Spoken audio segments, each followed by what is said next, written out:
Alright, so I've got kind of a random video today for you guys. And we're just going to talk about the cost of doing business and some things that you might not have considered. This is my new shirt here, and I'm really excited about these. These are up on the website, Exodus Knife and Tool. I got these from Blue Cotton in Bowling Green, Kentucky, and I think they do a good job of making a quality product at a good price, and I like shopping local. However, they ship these shirts in a big box, and all of the shirts are kind of folded together, sort of. And this isn't the first time I've dealt with this, and it kind of irritates me, because you can't just pull one out and have it be nice. Right? You pull one out and it folds all of them. And it makes this big jumble. And I don't know. I would prefer my shirts to... at one point, I dealt with a guy who sent every shirt pre-packaged in its own plastic baggie and labeled with size. And that made life a lot easier. And his prices were pretty good too. Except he ruined my entire order, printed the wrong thing, and then just was happy to let me eat the cost. So I won't deal with him again. Anyways, the reason that I bring this up is I want to talk to you about running a business. A lot of people don't understand anything about running a business, and that's understandable because you go, you work, you do your job, you make money, you come home, you live happily ever after. Whatever. Right? You're not overseeing the costs of every little thing or understanding what's going on. But the first thing that you need to understand is an employee, for every dollar that you make, the company that is hiring you probably needs to make $1 or more. So if you're getting paid $20 an hour, you need to be doing $40 an hour of work. And that's why the company exists, and that's why you have a job, okay? But what I'm here to talk to you about is being self-employed, being an entrepreneur, and being responsible for absolutely everything. As you can probably tell here, I am not a professional t-shirt folder. This is taking me way, way too long. So people will... I had to pay for this product up front, out of pocket. Okay? And then I take the money that I spent hiring someone else to work for me to make money. And people only see that, okay, he gave X amount of dollars, he's charging X amount of dollars, he made X amount of dollars. But the more moving parts you have in a business, the more unexpected costs and time issues you're going to have. In this case, the time that it takes me to package up and ship every single shirt. So, I can't charge you for this, but I should, right? Because this is going to take me a few hours of time, and it needs to be done right, and I can't afford to charge you for it, and if I tried to charge you for it, I would have to pay a price. I'd have to charge a price that nobody would buy the shirt at anyways. But I'm buying packing material. I'm spending the time folding these shirts. I'm doing all of this stuff, and this is all stuff that people don't see. Now, I talk a lot about knives, and for good reason. I mean, I have a knife brand. These are at exodusknifeandtool.com. These are my knife brand t-shirts here. I talked to Creeley at Blade Show. We were talking about Magna Cut and a few other things. And so when you're manufacturing knives, which I do not do, by the way, White River Knife and Tool does my manufacturing, so they worry about things like this, and I trust them to do it prudently. But he was talking about how with Magna Cut or any other steel, there is always a certain percentage of loss. So when you are looking at the price, I get comments all the time. That knife is X steel. It should cost X amount. Okay? Especially when it comes to simple steels like ADCRV2 or whatever. And I constantly hear comments about my knives like, oh, that's a $225 steak knife. Okay, that's fine. But what people don't understand is the cost of doing business. And so I was talking to Creeley about loss on the manufacturing side of things. And with MagnaCut, is what we were specifically talking about. Especially in the beginning, there was some difficulty with the steel moving. There was some warpage issues, and you had to factor into the price a certain amount of loss on your profit. So people look at a knife steel and they say that knife steel cost this guy X amount of dollars, so that's how much the knife should cost. Now I don't have to explain why that's so ignorant, as if all of the manufacturing costs nothing. But what people don't understand is costs like these t-shirts, okay? Or costs like loss in the manufacturing process. You might not just be paying for labor, materials, and costs. If you have a certain amount of product loss that you have to incorporate into the price, and if you're going to have a good warranty, that has to be incorporated into the price. You have to charge for that, or you go out of business. You are no longer viable. And so the reason I'm saying that, and the reason I bring up going to work your 9-to-5 job, there's absolutely nothing wrong with that, but you're not running a business. And there's a reason why something like, 75% of businesses fail within the first 5 years, because people don't take these things into account, and like me, they want to give their customers the best price possible. They don't factor in all of their costs appropriately, and they don't make enough money to be a viable industry. Now, I have always appreciated premium products myself. I've always tried to buy from small makers, small shops, buy American, etc. But I didn't truly have an appreciation for it until I started trying to run my own business. And that's especially true with knives and sewn gear. When I started making my sear pouches, I was selling them for, I think, $50 at first, and then eventually selling them for $70. $70 for a tiny pouch for an Altoids tin. And I was like, holy crap. This takes so long for me to do that I cannot make I still constantly get requests for my sear pouches, even at that price. Can't make any money, guys. It takes me too freaking long to make them. I am talking to a few other people right now about making them for me, and we'll see if someone else can make them faster, because obviously that's a part of this equation. If I could pay some person who's really, really, really freaking fast at folding laundry to fold these up and package them for me, she might be able to do it in a quarter the time.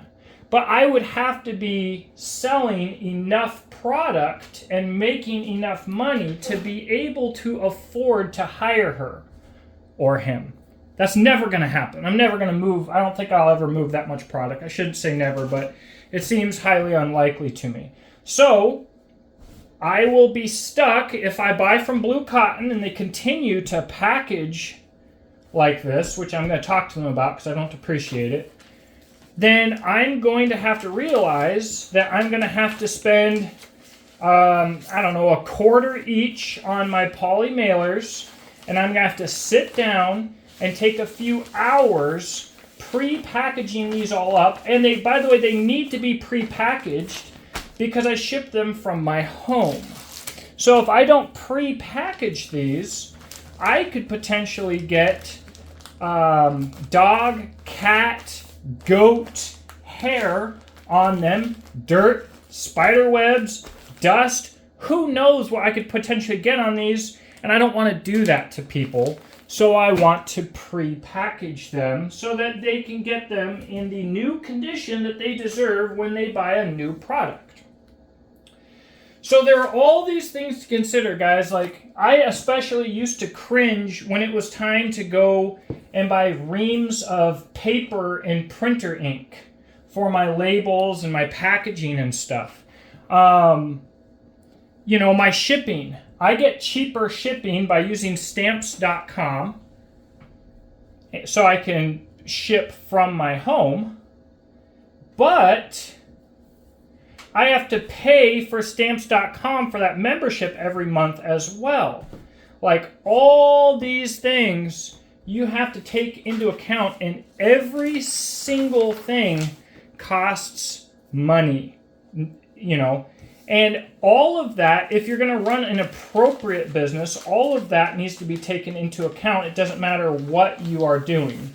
And by removing individuals from all of this, by leaving all of this to management, it's just like the military and the difference between tactics and logistics, but by being removed from all of this, you don't get the whole picture, and you never realize the full difficulty or complexity of what you're looking at.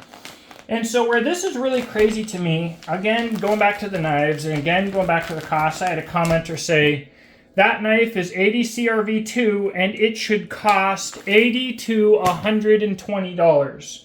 I know this because I make knives, all right? Okay, well, you make 80 CRV2 knives for $80 to $120. Let's see where you're selling them.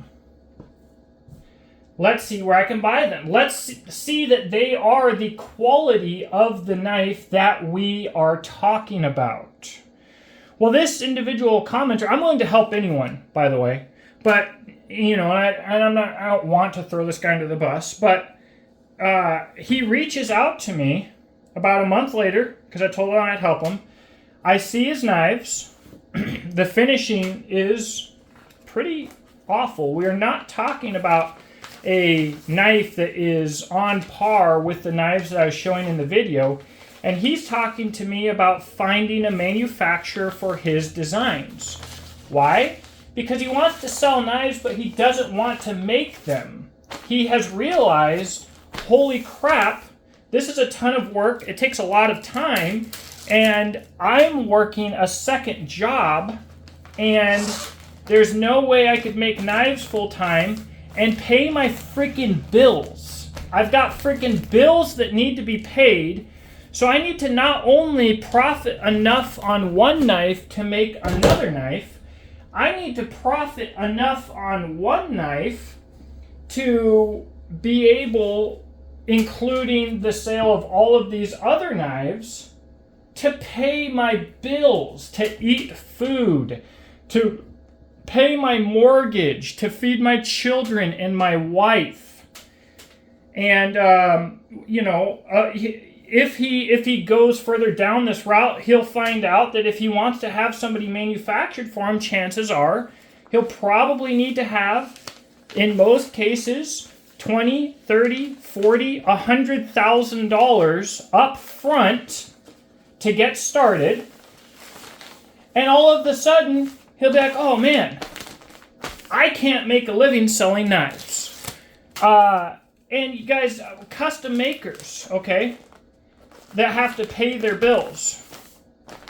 Let's say you are selling pretty well, but then things change. You spend all of this taking money making knives, all this time making knives, and now your knives are just sitting. They're not moving. They're not selling. What now? What are you going to do now? You're sitting on product. It's taking up space. It's not making you any money. Now you have to spend your money on marketing. Guys, there's a reason that, let's say, professional training, there's a reason that you go to a training class and for firearms or bushcraft or whatever else, and it costs somewhere between $200 and $250 per day.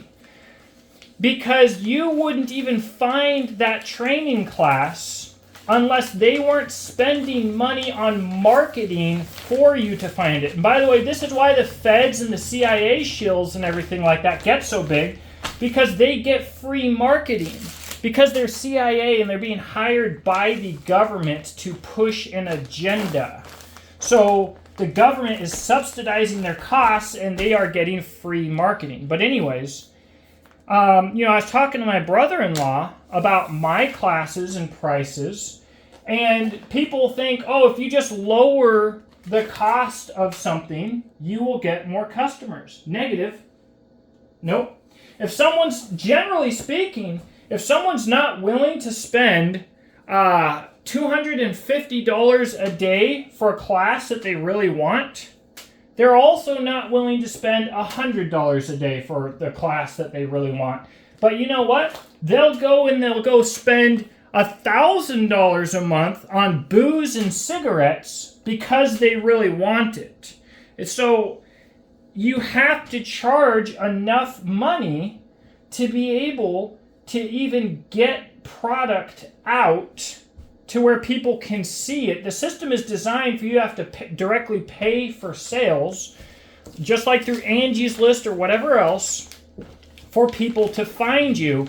And here's where it gets really insidious, is with the new DSOC or whatever it is thing that was just shown, where the US government is monitoring people on social media to see if their political values are in line with the government's own. They're using social media to change these things. Guess what?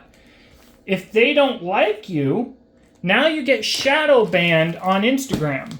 Now discrimination from my government is making it so that people cannot see my posts, and I am losing money.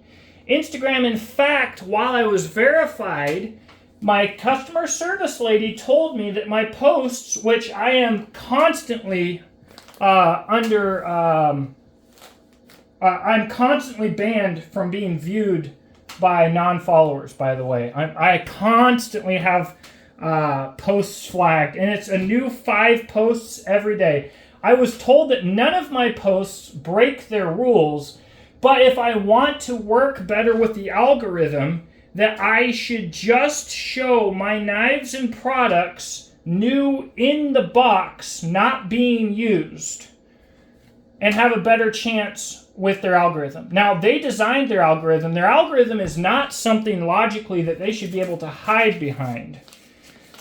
But, so what you have is, oh, I'm sorry, sir, you're not breaking any of the rules, but change what you're doing anyways, or you will, be banned. You'll not be able to be seen. We will throttle your engagement and purposefully make it so that people cannot find your business. Now, it doesn't work. I can share a picture of my product, brand new in the box, not breaking any rules, and it will still be flagged. So even her advice that she gave me, as stupid as it was still incorrect. But it's direct discrimination. So now what do you do? As a business owner, I am not allowed to get organic growth. You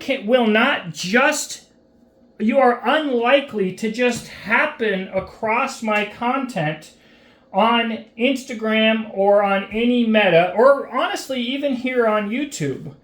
Chances are, if you're watching this, it's because you're already a subscriber and you came from something else, right? This is not going to pop up on the homepage.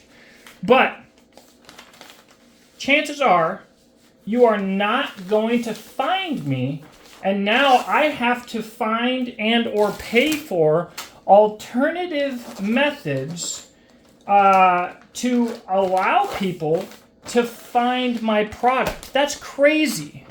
That is crazy. Our entire idea of organic engagement is dead. It's gone, right? And even if you pay for it, which I did, you will still be crushed. And it's not just the knives, because plenty of knife makers, guys, and plenty of good people or normal people are not being shadow banned or flagged at all. It's if you personally hold opinions that are not in line with the government's plans that you get shadow banned. It's not just your posts on Instagram. It is your profile as tracked by the U.S. government that they are watching. So this is an instance. I'll have to burn this. This is an example of things that you might have to write off. I think that we can just repair this. But, you pay upfront for product. Is the company that sold it to you going to replace it? Not always. But if they do replace it, guess what? Just the amount of time that it takes for you to go through the process of contacting them and telling them that you have a problem and that maybe one t-shirt needs to be replaced, that process in and of itself, that's time and that's money. The amount of money that you make if you work a normal job is what you have agreed your life is worth per hour. That is what your currency that we trade with on the economy is a representation of. So, guys, it's just a lot of business stuff. And the truth is, I got a comment the other day that said something like, I guess that's the difference between someone running a business, doing something they're passionate about, versus someone running a business because they're passionate about money. I don't care what you're into, whoever you are watching this that I don't know. You're into something. Even if it's freaking just cigarettes and alcohol. You are into something. And within the realm of your interests, you likely know of a company that did something amazing, made an amazing product, was founded by a guy who's incredibly passionate about whatever it is that he sells, and they were amazing, and then the company sold out to a bunch of suits and businessmen. It got really, really popular, it got really, really mainstream, and the product suffered greatly. Because it happens universally, and businessmen who love money find businesses with a lot of unreached business potential. They buy them as an investment for as little as they can because they see that unrealized potential, and then they either run the business to squeeze as much money out of it as they can for as long as they can, or they squeeze as much money out of it as they can really quick while running it into the ground, making as much money as fast as possible before they flip that money into another investment. And they'll be very successful. They'll never work in a job field that they're passionate about. They will work in what the main thing that they're passionate about, which is simply money. So your narcissists and your psychos and your money grubbers end up, in the long run, becoming successful. The people who are not intelligent enough to doubt their own success or path will become successful. And us regular people are going to hope to scratch out a living running a business the way that we think it should be ran, selling things the way that we think that they should be, and having morals and character, and ultimately being our own worst enemy when it comes to making money, because we do the things the way that we think they should be done, not the way that makes the most sense when it comes to bottom line profit. And so what's really crazy is all of these people are like, That's a $225 steak knife. I'd never pay that much, blah, blah, blah. Well, these other companies that are selling knives or products overseas at incredibly low prices that have become the standard for what you believe is value are doing so in socialist countries with subsidized equipment and in most cases slave labor, essentially. And so what you're saying is you would never help your neighbor become successful and invest in your own economy and nation and bring our quality of goods and standards of living up. You would rather pay someone who's using slave labor an absolute bottom of the bin price to give you your temporary, momentary moment of satisfaction from buying something, right? And it's probably not all that important to you in the first place. You're not willing to spend money on something that you really like because it's a little more expensive, because you don't actually care that much when it comes to knives, because at the end of the day, when you close your eyes, you might talk about knives all day, but you know that you don't actually really use knives anyways. You get really excited about them, they look cool, and then you fork over the money for them, and they sit on your shelf unused, and so their value is just based on some momentary satisfaction. The value is not even based on actual practical use in your life, and that's how you judge its value. Why have I even talked this long about these things? I don't know. But a couple of things as I close here.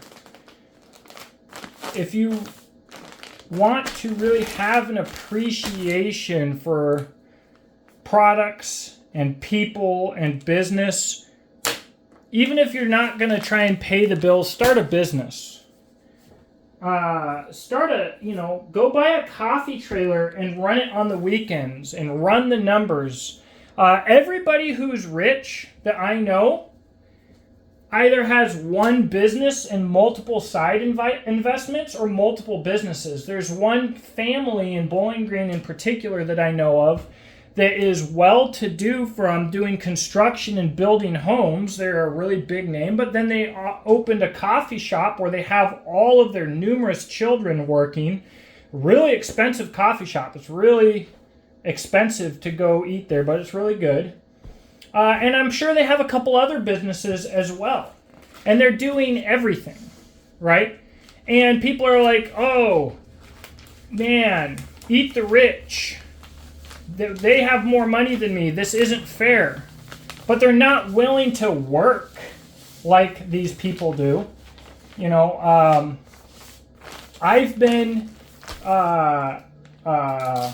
had people come to me talking about helping me start up my own knife manufacturing facility multiple times. And there's so many reasons that it's not going to happen. I mean, I can't condense it in this video. If I was to talk about that, the video would be as long by itself as this video will be, which is already way too long.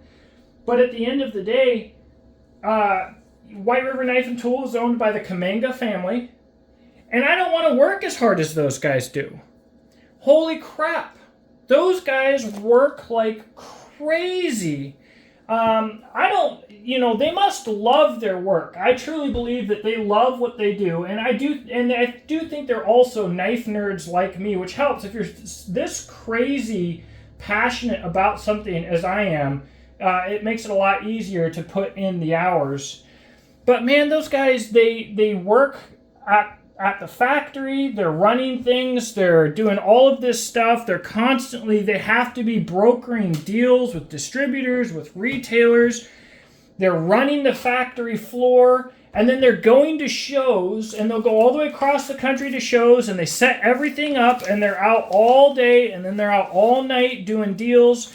and then they get up early in the morning and they do it all over again, and then they go home. Bro, I go to a show and I come home exhausted, dead. Like, those guys stay up after shows, and I'm like, bro, I'm going to bed. It's 11 o'clock, 12 o'clock. I've got to get up at 6:30. I'm out of here. The guys freaking work. So they all make way more money than me. No questions about it. But you know what? They do more than I do. I don't want that. I don't, the other thing is, I was going to be a paramedic, okay? And I went to EMT, started EMT school, and they're like, yeah, your average starting wage is $9 an hour. I was like, what the hell are you talking about? $9 an hour. I can go make $9 an hour doing fast food. They're like, oh, you'll have all the money that you want because you get as much overtime as you want. Most of us are working like 80 or 100 hours a week or something. Bro, I don't want to work 80 or 100 hours a week. I don't want to be tied to a job and have my work family and just always be at work doing 24-hour shifts and just leave my wife and kids at home while I just go and all I exist to do is make money freaking giving EpiPens to a bunch of high retards who overdosed. I don't want that to be my freaking life. I don't care how much money you make. I'm not doing mandatory overtime and living to make somebody else money while I miss out on my family and kids and miss the investment that I could have in my family. I would rather be poor, but have the luxury of getting up when I want to get up, working out when I want to work out, spending time with my kids, homeschooling. Those are the things that to me are for a rich person. Like Black Scout Survival, Rodney Taylor wanted to make fun of me for how much money I make and wanted to make fun of me for my house. By the way, my house is worth like, $30,000 less than his. I live on 5 acres instead of being stuffed into a subdivision like a turd. But all of these things, but you know what? When's the last time you saw Rodney Taylor go do a survival trip? Go take a tactical class? Go anywhere or do anything besides make a video in his Jeep on his way to work or in his closet? The guy can't afford to do anything because he's stuck living in the freaking, this pit that he's in. I don't care how much money you make, bro. I don't care. That's being poor. Being rich is investing in yourself and in your family. And so, anyways, it takes a lot, guys. Like, do I work more hours than maybe a lot of average people? Maybe I do. But a lot of the work hours that I do is spent doing things that I enjoy, and I can work my life into these hours, right? I can spend time with my kids and do everything else, but again, I'm going to be constantly dealing with trying to, like when you're self-employed, you never take the work hat or apron off. There's always costs looming over your head. There's probably a loan looming over your head. There's always your bills, and your money's not guaranteed. Nothing is guaranteed. So you have to make enough money to pay the next set of bills, and you have to make enough money to invest enough in the next run, Lord willing, to make more money. And if you're like me, you have to constantly be balancing this with how to give your customers the most for their money. And so it all sounds kind of contradictory. I guess maybe it all kind of is. It's all a balance. It's hard, but let me tell you what else. It's worth it. Like in the Bible, who was it? A prophet was talking to one of the king's men, and the king's man was like, if you learned to bow to the king, you wouldn't have to eat lentils, eat a poor man, live like a poor man. And the prophet said, if you learned to appreciate or enjoy lentils, you wouldn't have to bow to the king. It's worth it, guys. It's a lot of work. I want to hopefully give people a little bit of insight into how difficult it is, because I deal with it constantly, and people who don't understand it. And I have this YouTube platform to do that. If you're trying to run a business and you don't have YouTube, you're not going to be able to educate people. You just have to keep going and keep doing it, and realize that the people that are complaining about your product, they're not running a business. They have no idea what they're talking about. They have no idea what it takes. But, if their boss told them, hey, I want you to work double the hours, but I'm not going to pay you anything extra, they wouldn't think that that was fair. And yet they want you to offer out of pocket, out of your own investment, double the product for no extra price. They just don't have the context to understand what they're saying or doing. And guys, run any business. And like I said, even if it's a side business, get yourself a little bit of freedom. Get yourself a little bit of understanding. What you learn will be worth likely the cost. I don't really recommend, if you have a family, doing a second business that takes a whole lot of time unless you can do it with your family, because again, investing in your family is absolutely the most important thing. But, it's just, there's a lot to think about, and your average person doesn't even like thinking. They just like complaining, or whatever it is that freaking people do. So, all right, I'm going to cut it. Have a blessed day.